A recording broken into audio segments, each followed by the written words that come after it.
पूरे हरियाणा के किसान यहाँ पे 3 दिन से पड़ाव डाल के बैठे हैं। अलग अलग जगह से किसान मजदूर के जत्थे, ट्रैक्टर ट्रालियां आप देख रहे हैं चारों तरफ से आई हुई हैं। यहीं पे मार्क्सवादी कम्युनिस्ट पार्टी के, भारत की कम्युनिस्ट पार्टी मार्क्सवादी के हरियाणा राज्य के सचिव कॉमरेड सुरेंद्र सिंह हमारे बीच में है। वो भी कल से यहाँ पड़ाव में और परसों वो पलवल के इलाका में जो पड़ाव लगा हुआ है, पलवल में जो धरना किसान आंदोलन में चला था वहां पे थे। कल यहाँ पे पहुंचे, कल रात को यही पड़ाव पे किसानों के साथ, मजदूरों के साथ रुके थे।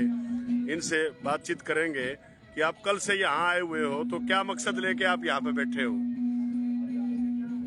आज पूरे देश के स्तर पे जो चुनौती है उसमें एक बहुत बड़ा एक घटनाक्रम जो बना है वो है किसान मजदूर की एकता का।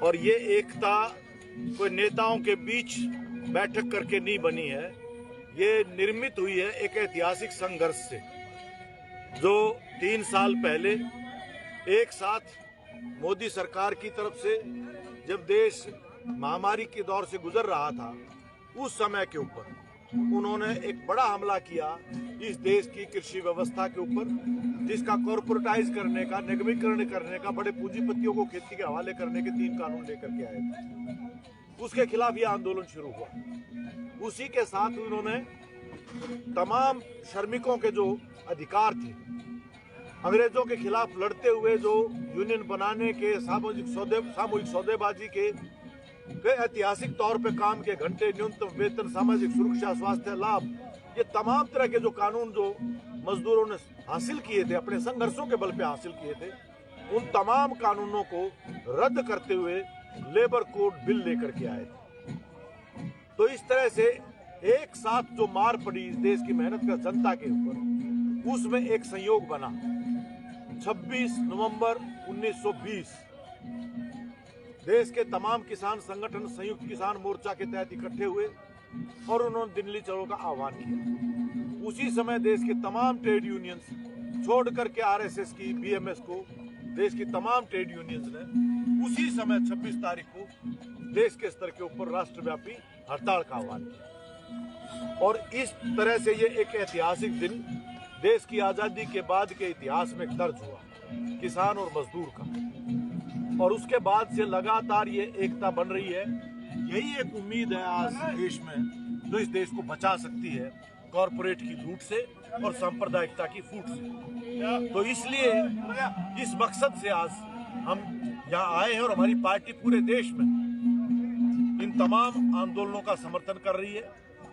इनके साथ सक्रियता से हमारे तमाम कार्यकर्ता पूरी तन मन धन से इसके अंदर लगे। आपकी पार्टी की सरकार किसी राज्य में है? क्योंकि एमएसपी का सवाल पूरे देश में बड़ा बना हुआ है, तो क्या जिस राज्य में आपकी पार्टी की सरकार है या रही है वहाँ कोई एमएसपी का ऐसा उदाहरण आप दे सकते हैं कि वहाँ एमएसपी मिली हो? केरल में हमारी पार्टी के नेतृत्व में वाम मोर्चे की सरकार है, लेफ्ट डेमोक्रेटिक फ्रंट की सरकार है।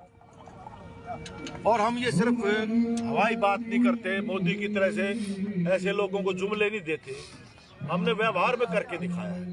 जब हम एमएसपी का समर्थन कर रहे हैं, ये होना चाहिए। और यही है जो जीवन रेखा है देश के किसान के लिए, खेती बाड़ी के लिए लाभकारी मूल्य मिले।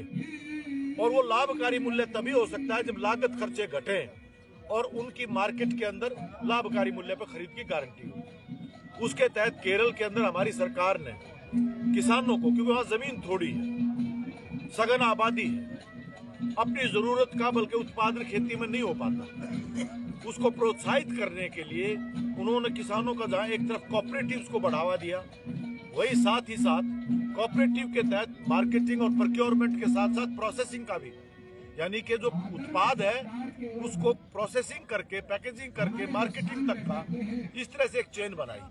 और इस आधार के ऊपर पूरे देश में आज न सिर्फ धान का, क्योंकि वहां धान उत्पादन होता है, जो घोषित एमएसपी है केंद्र सरकार का, जो पंजाब, हरियाणा, कुछ राज्यों को छोड़कर बाकी देश में कहीं नहीं मिलता है, वहां घोषित एमएसपी से 900 रुपया प्रति क्विंटल ज्यादा केरल की सरकार वहां अपने किसानों को दे रही है। और सिर्फ धान पे नहीं है, पहली सरकार है देश के अंदर जिसने सब्जियों के ऊपर न्यूनतम समर्थन मूल्य के ऊपर खरीद का गारंटी का कानून बनाया है। इस तरह से हम पूरे देश में, अगर केरल की सरकार ये कर सकती है, सीमित संसाधन है, एक राज्य की सरकार के। वो अगर ऐसा कर सकती है तो बाकी देश में क्यों नहीं हो सकता? क्योंकि हमारे देश के लिए ये जो सार्वजनिक खरीद और सार्वजनिक भंडारण ये खाद्य सुरक्षा के लिए भी बहुत जरूरी है। इसी प्रक्रिया के तहत केरल की सरकार वहां उदाहरणीय है। ये बीपीएल और इसका पीले गुलाबी कार्ड का सवाल नहीं है। तमाम नागरिकों के लिए केरल में राशन वितरण प्रणाली के तहत जरूरियात की तमाम चीजें, उसमें आपका चावल भी है, आटा भी है, दाल, सब्जियां, घी, मसाले, 3 तरह की दालें, और इस तरह से वहां तमाम नागरिकों को दी जा रही है सब्सिडी के ऊपर, सस्ते दाम के ऊपर।